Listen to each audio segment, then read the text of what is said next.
الحمد لله رب العالمين الرحمن الرحيم مالك يوم الدين إياك نعبد وإياك نستعين اهدنا الصراط المستقيم صراط الذين أنعمت عليهم غير المغضوب عليهم ولا الضالين.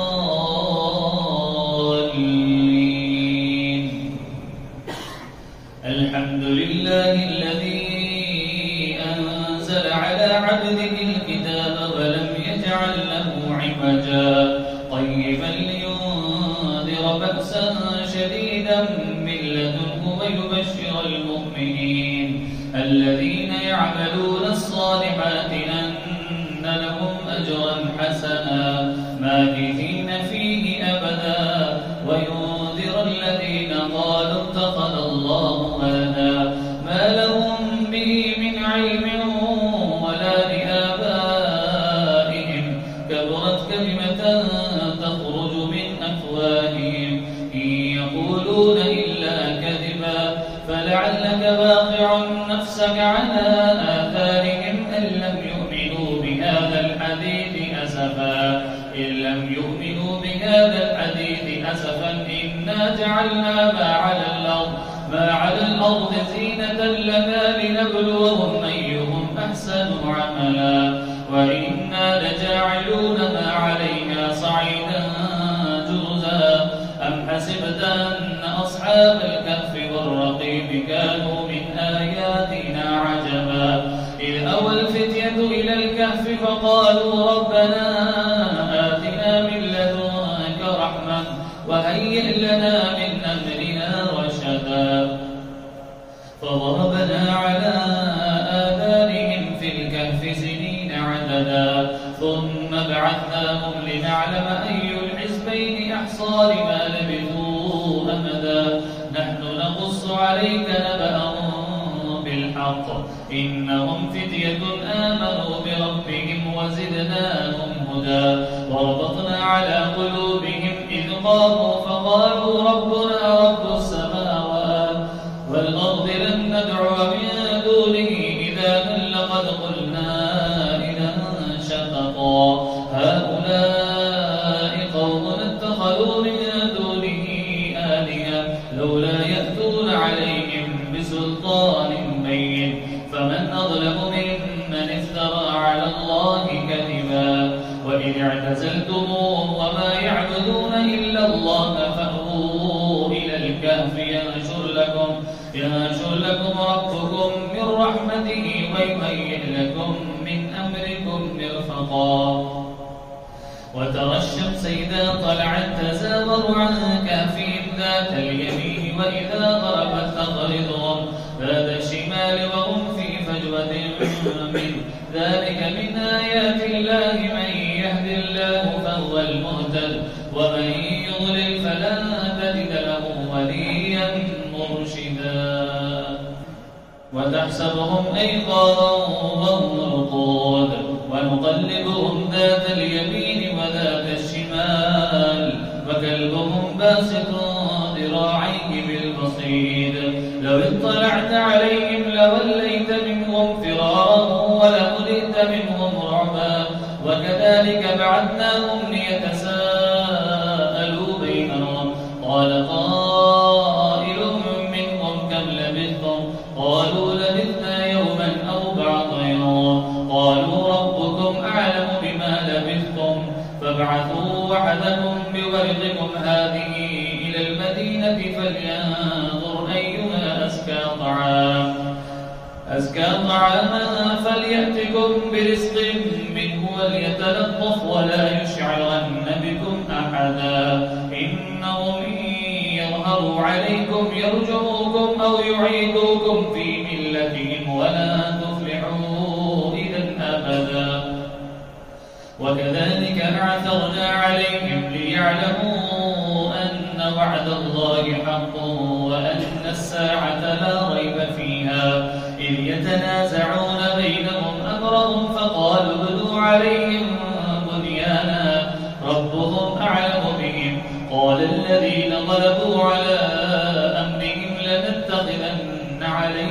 مسجدا سيقولون ثلاثة رابعهم كلبهم ويقولون خمسة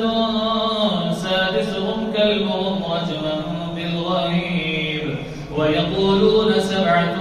وثامنهم كلبهم قل ربي أعلم بعدتهم ما يعلمهم إلا قليل فلا تمار فيهم إلا مراء ظاهرا ولا تستفت فيهم منهم أحدا ولا تقولن لشيء إني فاعل ذلك غدا إلا أن يشاء الله واذكر ربك إذا نسيت وقل عسى أن يهديني ربي لأقرب من هذا رشدا ولبثوا في كهفهم 300 سنين وازدادوا 9 قل الله أعلم بما لبثوا له غيب السماوات والأرض أبصر به وأسمع ما لهم من دونه من ولي ولا يشرك في حكمه أحدا واتل ما أوحي إليك من كتاب ربك لا مبدل لكلماته ولا تجد من دونه ملتحدا واصبر نفسك مع الذين يدعون ربهم بالغداة والعشي يريدون وجهه ولا تعد عيناك عنهم تريد زينة الحياة الدنيا ولا تطع من أغفلنا قلبه عن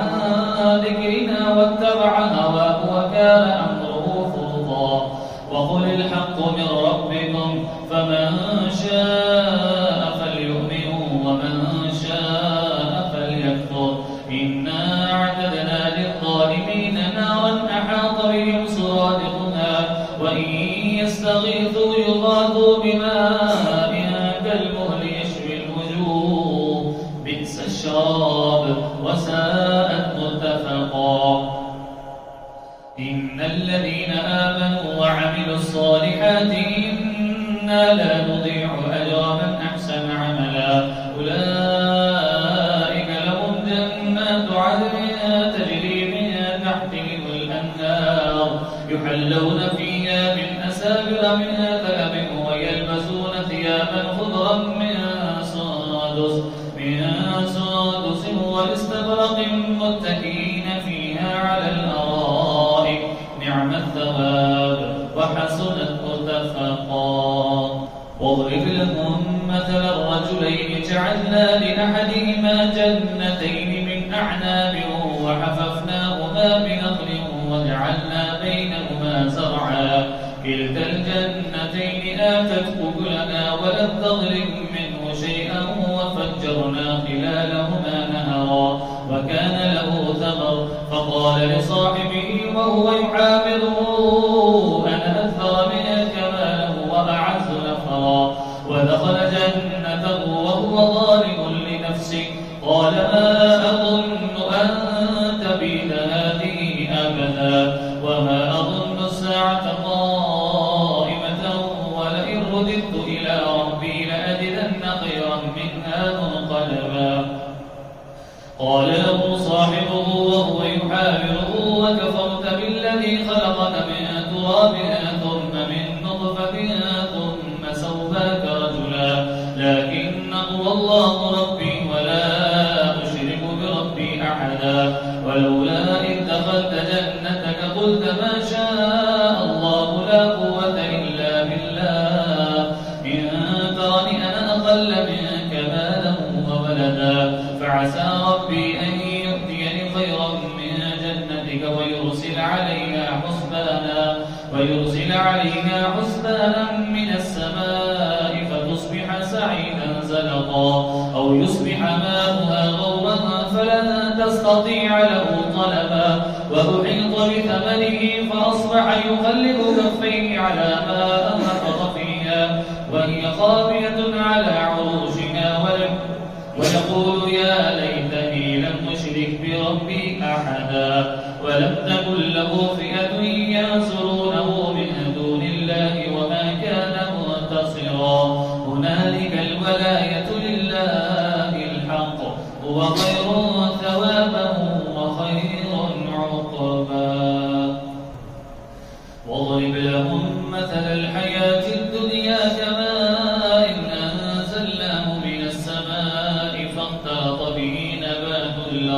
فاختلط به نبات الأرض فأصبح هشيما تذروه الرياح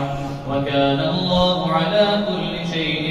مقتدرا. المال والبنون زينة الحياة الدنيا والباقيات الصالحات خير عند ربك ثوابا وخير أملا.